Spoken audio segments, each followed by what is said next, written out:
이 본문을 보면은 이제 계속해서 사도 바울과 바나바가 사도행전 1장 8절의 약속처럼 성령이 임하여서 그들이 권능을 받고 예루살렘과 온 유다와 사마리아 땅끝까지를 복음의 증인이 되라는 큰 사명, 약속과 그 약속이 성취됐습니다.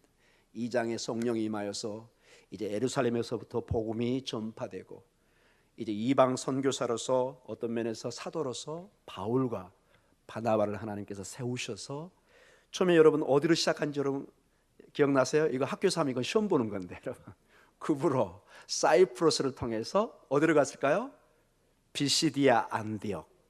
그냥 안디옥이 아니라 비시디아 안독이라고 저기 다른 터키의 안쪽에 내륙 쪽에 있습니다. 그냥 안디옥은 지금의 레바논, 그다음에 시리아 쪽에 터키 그 근방에 있는 예루살렘에서 가깝죠. 그러나 비시디아 안독은 배를 타고 한참을 가야 되는. 그다음에 이고니온, 그다음에 오늘 어디죠? 루스트라. 참고적으로 구브로스를 빼놓고는 비시디아 안디옥과 이고니온, 루스트라, 그다음에 오늘 우리가 보는 더베 이 지역은 다 비슷한 주변 지역입니다. 그래서 걸어서 이렇게 갈 수 있는. 뭐 여기서 예를 들어서 목동에서 일하다가 가까운데 어딜까요? 부천일까요? 부천 한번 가볼까요? 부천 가깝죠, 여러분. 굉장히 먼가 봐요. 예. 그래도 옛날 같으면 걸어서 갈 수 있는 곳이죠. 부산 정도는 아니잖아요. 인천 예를 들어서 부천 또 어딜까요, 여러분? 하여튼 가보도록 하겠습니다. 이렇게 주변 지역으로 이렇게 옮겨 다닙니다. 제가 이렇게 설명을 하는 게 오늘 특이한 점이 있기 때문에 그럽니다. 루스트라에.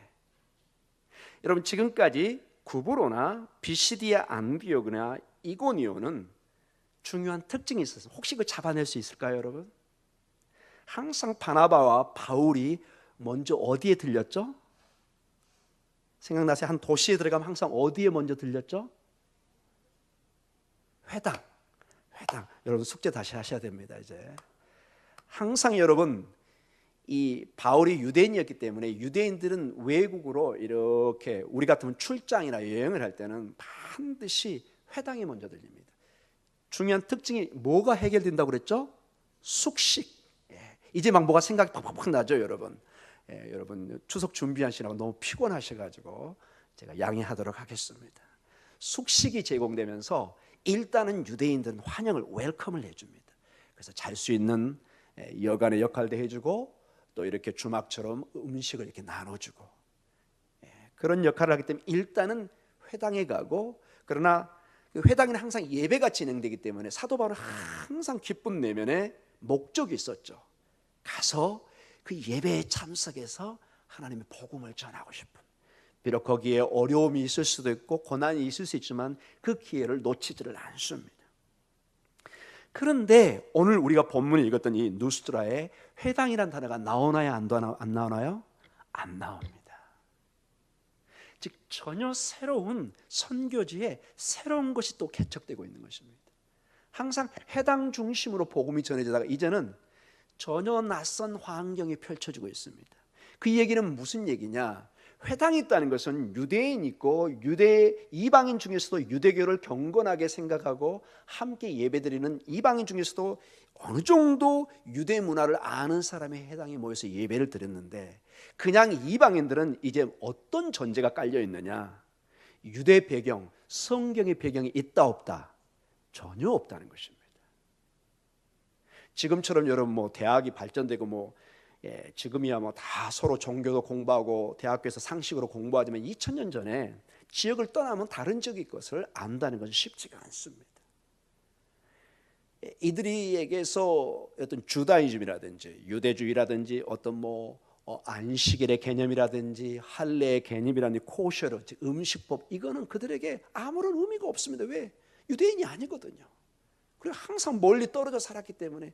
여러분 지금이야 차를 타고 인터넷, SNS 이게 연결되니까 뭐든지 가깝게 보이지만 지금 이 사건이 모든 내용이 몇 년 전이에요, 여러분? 20년 전이요? 여러분 거짓말하는 것 같은데. 제가 학교에서 가르쳐 보면 늘 얘기하지만 학생들이 예수님 당시를 너무 가깝게 생각해요. 그냥 어제, 그냥 몇 년 전에 예수님이 갈릴리 호수 배 타고 다닌 것처럼 생각을 해요. 근데 예수님 당시가 우리 고조선 2000년 전입니다, 여러분. 모든 게 소식이 이게 편지를 쓰고 그러면 한 1년 후에 한 8개월 후에 이게 도착하는 거예요, 여러분. 지금 여러분 그렇게 도착하면 큰일 나겠죠. 저희 때 여러분 어렸을 때 편지 쓰고 그러면 보통 며칠 걸렸나요? 길 때는 한 15일? 한 달? 그렇죠? 아주 옛날에. 물론 전보는 빨리 오지만 점점 커지면서 뭐 3일, 4일. 요즘 여러분 택배 3, 4일, 일주일 걸리면 그 회사 망합니다, 여러분. 여러분 그렇죠? 서울 시내 정도면은 당일날 와야지. 오전에서 신청했는데 뭐 내일 옵니다. 손님 죄송합니다. 바로 바꿔버립니다, 여러분. 그렇게 빠른 시대에 살고 있습니다. 사랑하는 성도 여러분, 그러나 이것은 지금 2000년 시대 전이고 이 루스드라에서 유대교를 알 수 있는 것, 그 법을 따른다는 것은 전혀 우리가 상상할 수 없는, 물론 몇 사람은 알 수도 있겠지만은 이런 사도 바울이 바로 회당에 가서 유대인 배경에서 설교했던 방향과는 많은 차이가 있다는 것입니다. 어떤 면에서 굉장히 낯선 환경입니다. 자, 이걸 제가 계속 강조하는 것은 때로는 우리가 신앙생활할 때 굉장히 낯선 환경에 적응할 수가 있다는 것입니다. 늘 익숙한 목동중앙교회와 한국에 오면 당연히 목동중앙교회 방문하는, 계속 11시 예배도 강조. 여러분 반응이 별로 없으시네요. 한국에 오면 반드시 어디를 봐야 된다고요? 목동중앙교회. 다른 데 가면 안 됩니다, 여러분. 여기가 우리는 성지입니다. 예, 늘 익숙합니다. 아는 사람도 있고 옆에 또리네도 있고 순이래도 있고 김군사님, 우리 홍장로님 뭐 다 이렇게 지역적 다 어느 정도 다 이렇게 짐작이 됩니다. 그러나 여러분이 전혀 다른 뭐 부산에, 여기 제주도 분 계신데 제주도 어디에 뚝 떨어지면 모든 게 낯설죠. 이제 전혀 내가 컨트롤이 안 되는 것입니다. 자, 영적으로 환경적으로 지금 바울과 바나바가 그런 상황 속에 처해 있는 것입니다. 이런 상황 속에서 하나님은 어떻게 역사하실까요? 우리는 어떻게 대처하고 어떻게 하나님의 일들을 해갈까요? 자, 오늘 우리 본문 8절에서 10절을 좀 읽어보면서 이러한 새로운 환경 속에서 새로운 성교의 출발점이나 마찬가지입니다. 회당이 없는, 즉 전혀 지금 내가 얘기를 해도 뜬구름 잡는 소리를 사오정처럼 대답할 수밖에 없습니다. 회당은 하나님 그러면 그들은, 유대인은 그냥 쫙 구약의 배경이 쫙 있잖아요, 여러분. 어렸을 때도 배운. 그러나 이방인들에게 가서 뭐 구약을 얘기하면 이게 무슨 의미인지, 모세가 누군지도 모르고 신의 산 언약, 율법 전혀 지식이 없는 것입니다. 이런 사람들에게 여러분 어떻게 복음을 전해야 될까요? 여러분 가끔 친구나 전혀 기독교적인 배경이 없는 사람에게 어떻게 복음을 전할 건가도 여기서 큰 시사점도 주고 있습니다. 자, 먼저 8절에서 10절 방 한번 같이 읽도록 하겠습니다. 같이 읽습니다. 루스드라에 발을 쓰지 못하는 한 사람이 앉아 있는데 나면서 걷지 못하게 되어 걸어본 적이 없는 자라. 바울이 말하는 것을 듣거늘 바울이 주목하여 구원받을 만한 믿음이 그에게 있는 것을 보고 큰 소리로 이르되 내 발로 바로 일어서라 하니 그 사람이 일어나 걷는지라. 아멘. 자, 루스드라에 도착했는데 회당으로 가는 것이 아니라 바로 한 사람의 장애인을 만납니다. 이 장애는 본문을 통해서 보면은 어떤 중간에 다쳐서 장애가 일어난 것이 아니라 뭐라고 나오죠, 여러분? 8절에 나면서부터, 엄마의 뱃속부터 발에 장애를 가진, 그래서 정상적으로 전혀 생활할 수 없는 큰 고통을 가진 한 사람이 나옵니다. 그때 바울이 주목하여 봅니다. 그리고 거기에 믿음 있는 것을 봅니다. 참으로 은혜입니다. 여러분 제가 거듭 강조합니다. 루스드라는 유대인, 기독교 배경이 있다 없다? 전혀 없는 거예요. 그런데 복음을 이렇게 전하고 가는데 거기에 구원의 씨앗이 보이는 거예요. 하나님이 예비한 사람이라는 것입니다. 어떤 면에서 그 사람에게 그 질병, 그 장애는 육신으로 볼 때는 그게 큰 운명의 장난처럼 고통이고 한과 고통이었지만 하나님의 눈에 볼 때는 하나님의 영광을 드러내는 구원의 매체가 됐다는 것입니다. 사랑하는 성도님 여러분, 가만히 한번 생각해 보세요. 인간적으로 볼 때는 이해가 안 되는 일이 있습니다. 내 몸에도 나타나고 내 환경에 나타나고 내 가족에도 나타나고, 하나님 어찌 이러십니까? 왜 나에게 이런 핸디캡을, 장애를 주십니까? 왜 이런 환경을 주십니까? 왜 우리 회사에, 우리 가정에? 여러분 그때는 깊이 하나님 앞에 엎드려서 하나님의 뜻을 찾기 바랍니다. 결과론적으로 보면은 이 사람은 하나님의 치료의 역사를 통해서 복음에 가까이지는 생명과 가까워지는, 어떤 면에서 사도 바울의 하나님의 영광을 드리는 도구로 사용되고 있습니다. 얼마나 중요한 일이었던지 여기에 적혀 있습니다. 여러분, 이 성경에 안 적혀 있으면 루스트라의 이 나면서부터 걷지 못한 이 사람의 치료를 우리가 어떻게 할 수 있습니까? 여러분, 2000년 전에 한 터키 한 지역에서 일어난 우리가 알 수가 없습니다. 그러나 마치 이 성경은, 어떤 면에서 성경은 여러분 생명책의 상징적인 의미인지도 모릅니다. 그렇죠 여러분? 마지막 계시록에는 생명책이 있다고 그렇잖아요. 우리가 지금 가장 소중하게 생각하는 게 뭐죠? 이 하나님의 말씀이 성경이잖아요. 여기에 적혀져 있습니다. 물론 이름은 안 밝혀져 있습니다. 그러나 어떤 일이 있는가를 깊이 이렇게 설명을 해놓고 있습니다. 바라기는 여러분의 삶에, 여러분에게는 많은 개인적인 스토리가 있습니다. 많은 이야기들이 있습니다. 말 못할 이야기들이 있습니다. 사랑하는 성도 여러분, 주님이 주신 줄 믿습니다. 여러분, 그 환경을 여러분이 바꿀 수 없습니다. 이미 주어진 거, 그때는 힘들었지만 그 광야의 학교를 지난 다음에 지금은 감사뿐인, 여러분의 삶에도 여러분 광야의 학교가 있었을 줄 믿습니다. 지금도 아마 걸어갈 수 있을 줄 믿습니다. 믿음으로 서 있으면 그것은 학교처럼 아주 영광스러운 졸업식이 있을 줄 믿습니다. 학교는 내가 피할 수 있는 것은 아닙니다. 그분이 이런 얘기를 했습니다. 뭐 제가 그 정도 수준은 아니지만 성경의 위대한 인물이나 세계의 위대한 인물을 봐보십시오. 광야의 학교를 졸업하지 않은 사람은 없습니다. 그런 얘기를 하고 떠나가셨는데, 여러분의 삶에도 우리 여기 학생들도 있고 우리 한나도 첫 찬양대로 섰는데 힘을 내시기 바랍니다. 정말 죽을 것 같은, 정말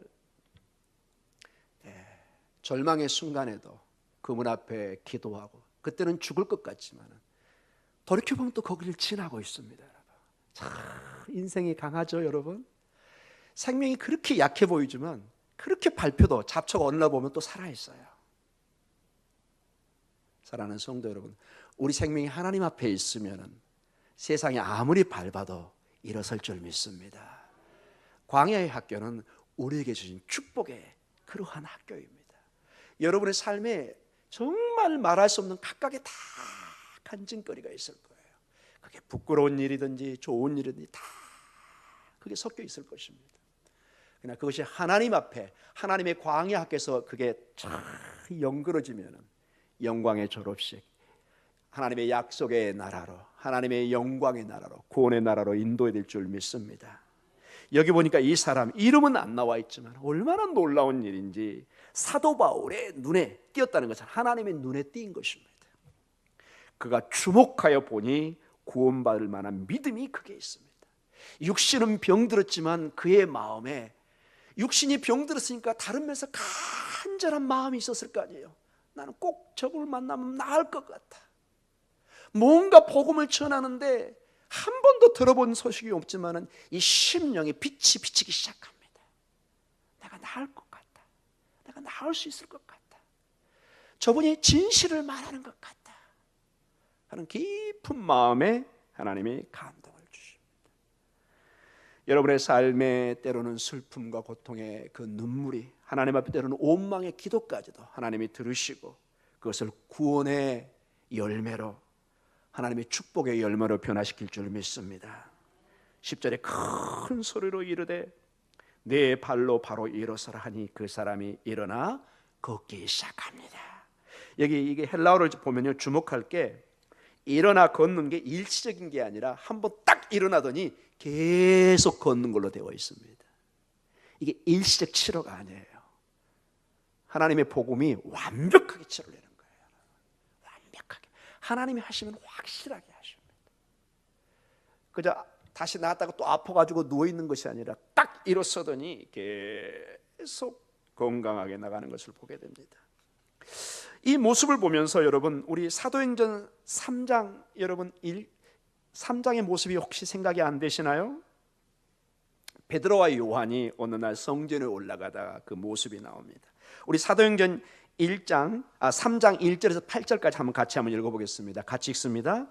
제9시 기도 시간에 베드로와 요한이 성전에 올라갈새 나면서 못 걷게 된 이를 사람들이 메고 오니 이는 성전에 들어가는 사람들에게 구걸하기 위하여 날마다 미문이라는 성전문에 두는 자라. 그가 베드로와 요한이 성전에 들어가려 함을 보고 구걸하거늘 베드로가 요한과 더불어 주목하여 이르되 우리를 보라 하니 그가 그들에게 무엇을 얻을까요 바라보거늘 베드로가 이르되 은과 금은 내게 없거니와 내게 있는 이것을 내게 주노니 나사렛 예수 그리스도의 이름으로 일어나 걸으라 하고 오른손을 잡아 일으키니 발과 발목이 곧 힘을 얻고 뛰어 서서 걸으며 그들과 함께 성전으로 들어가면서 걷기도 하고 뛰기도 하며 하나님을 찬송하니. 매우 유사한 내용이 있습니다. 헬라 원어를 봐도 그 사건이 여기도 보면 나면서부터 못 걷게 된 사람입니다.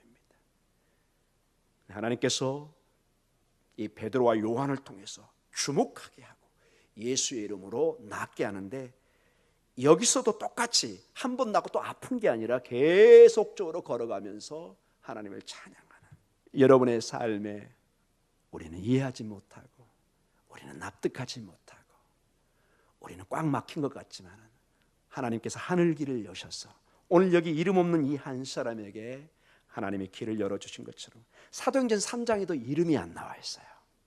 사건만 나와 있습니다. 하나님께서는 여러분에게 놀라운 역사를 주실 줄 믿습니다. 중요한 게 하나님은 왜 이 바울의 이 치료 사역과 베드로의 사역을 비교하고 있을까요? 하나님께서 이 바울의 일정의 모든 선교 사역을 권위를 부여하는 것입니다. 사람들에게 소문이 있었습니다. 베드로나 요한은 자타가 공인하는 사도입니다. 부활을 보았고 예수님과 함께 사역을 했습니다. 바울은 그런 사람이 아니잖아요. 나중에 주님이 돌아가신 다음에 담에서 만났기 때문에 항상 사울의 권위가 의심받았습니다. 근데 여기 보니까 베드로의 치료의 사역이나 요한의 치료 사역이나 바울의 치료 사역이 어때요? 동일하게 나타납니다. 즉 하나님께서 동일하게 권위와 하나님의 치료의 능력을 주셔서 오늘 하나님께서 동일한 권세와 능력을 주시는 것을 보게 됩니다. 사랑하는 성도 여러분, 우리에게도 이러한 동일한 능력을 주실 줄 믿습니다. 우리가 축복할 때, 우리가 기도할 때 이러한 놀라운 치료의 사역에 우리가 알지 못하지만 반드시 뿌리를 내리고 그러한 역사가 일어날 줄 믿습니다. 이 모든 것들은 이사야 35장 5절과 6절의 말씀에 성취인 것을 보게 됩니다. 이 복음이 들어가면은 단순히 구원의 사건만 일어나는 것이 아니라 구원 속에 놀라운 새로운 창조의 역사가 일어납니다. 같이 한번 읽어볼까요? 35장 5절과 6절 같이 있습니다. 5절입니다. 목사님. 그때 맹인의 눈이 밝을 것이며 못 듣는 사람의 귀가 열릴 것이며 그때 저는 자는 사슴같이 뛸 것이며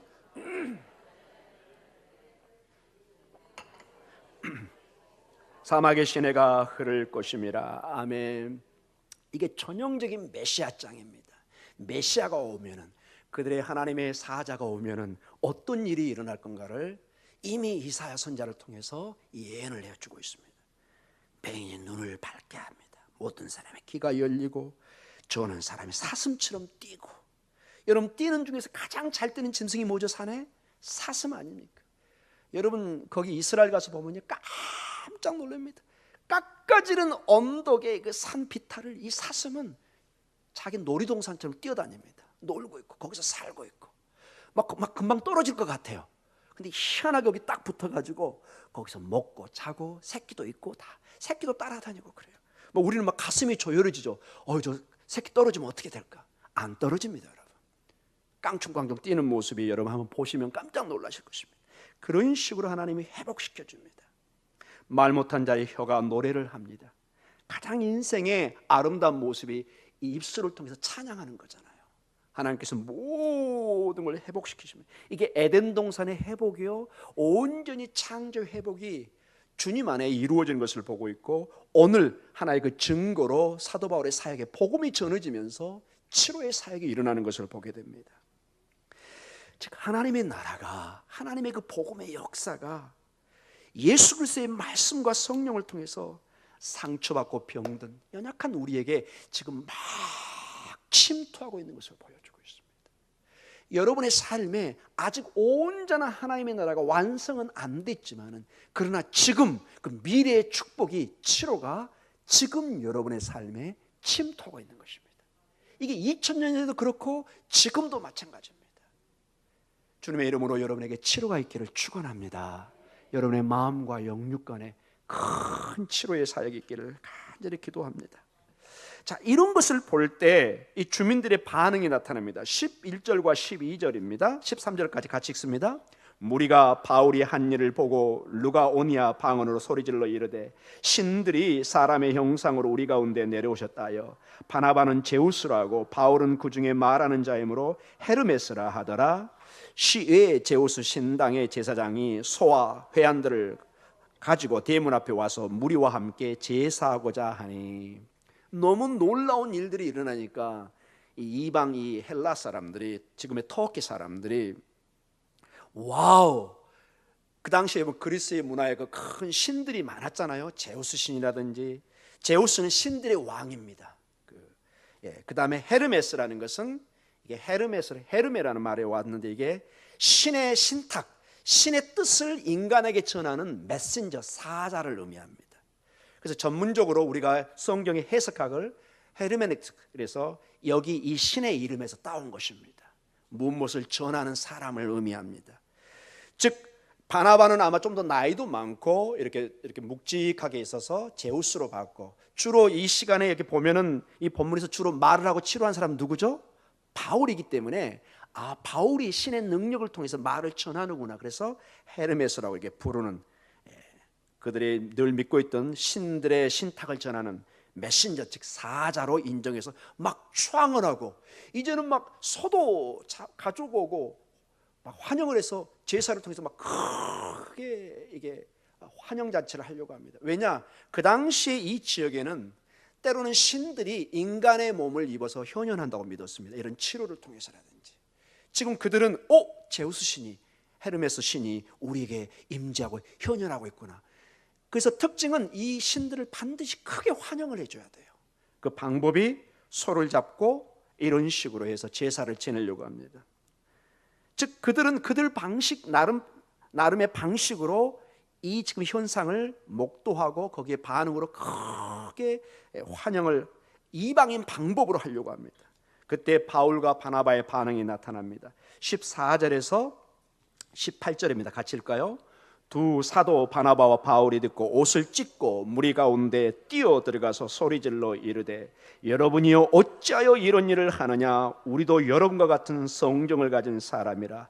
여러분에게 복음을 전하는 것은 이런 헛된 일을 버리고 천지와 바다와 그 가운데 만물을 지으시고 살아계신 하나님께로 돌아오게 함이라. 하나님이 지나간 세대는 모든 민족으로 자기들의 길들을 가게 방임하셨으나 그러나 자기를 증언하지 아니한 것이 아니니 곧 여러분에게 하늘로부터 비를 내리시며 결실기를 주시는 선한 일을 하사 음식과 기쁨으로 여러분의 마음에 만족하게 하셨느니라 하고, 이렇게 말하여 겨우 무리를 말려 자기들에게 제사를 못하게 하니라. 아멘. 자, 사도 바울은 분명한 어떤 선과 정리를 해줍니다. 여기서 특별히 저 같은 목사나 이런 교회 일들 하는 사람이 주목할 점이 나옵니다. 큰 여하간 보이지 않는 하나님의 능력이 바울을 통해서, 바나바를 통해서 나타나서 큰 치료의 사건이 눈에 딱 목도오기 시작합니다. 대부분의 세상 사람들 그래서 우쭐하게 되죠. 내가 이런 능력이 있다니. 막 사람들이 지켜 세우면은 나도 모르게 이제 하나님의 영광을 내가 취하게 되는 것이죠. 근데 사도 바울은 옷을 찢고 강력하게 대응합니다. 뛰어가서 소리를 지르면서 어찌 이런 일을 하느냐? 나도 여러분 같은 성정을 가진 사람이라. 즉 나는 인간입니다. 나는 제우스나 헤르메 신도 아니고 나는 여러분과 동일한 피조물입니다. 이러지 마세요. 내가 전한 복음은 이걸 가장 경계합니다. 그러면서 하나님을 소개하는데 다른 데 지역과 복음의 내용이 좀 다릅니다. 바로 예수 그리스도를 전하지 않습니다. 왜? 잘 모르니까. 그래서 일반 은총 안에 그들이 늘 이해할 수 있는 방법을 통해서 복음을 전합니다. 15절의 하반부입니다. 이 헛된 일을 버리고 뭐죠? 천지와 바다와 그 가운데 만물을 지으시고 살아계신 하나님께로 돌아오게 함이라. 천지를 지으신, 그들이 늘 천지를 보면서 신의 존재를 생각했는데 그게 제우스 신이나 헤르메스 신이 아니라 하나님께서 이것을 창조하시고 모든 만물의 창조자가 있는 것을 말씀하십니다. 그리고 17절과 18절에 굉장히 중요한 말이 나옵니다. 우리 17절 같이 읽어볼까요? 그러나 자기를 증언하지 아니하신 것이 아니니 곧 여러분들에게 하늘로부터 비를 내리시며 결실기를 주시는 선한 일을 하사 음식과 기쁨으로 여러분의 마음에 만족하게 하셨느니라 하고. 아멘. 자, 나는 동일한 피조물이고 이제 창조주 하나님을 소개하는데 놀랍게도 이 얘기가 여러분이 주목해서 봐야 될 내용이 나옵니다. 늘 우리가 알고 있는 내용이지만 성경에 나와 있기 때문에 17절에 보면은 이 하나님은 오늘 특별히 이렇게 병자에게 치료함으로 나타나는 분이 아니라 늘 여러분이 주위에서 보는 그 놀라운 자연의 현상이 다 하나님이 은혜를 주셔서 복을 주셔서 이루어져 있다는 것입니다. 그 첫 번째가 뭐죠, 여러분? 여러분에게 뭘 내려요? 하늘로부터 비를 내립니다. 여러분. 이 지중해 기후는 여러분 특징이 6개월 동안 비가 오지 않기 때문에 6개월 이후에 반드시 비가 와야 됩니다. 안 그러면 다 죽는 것입니다.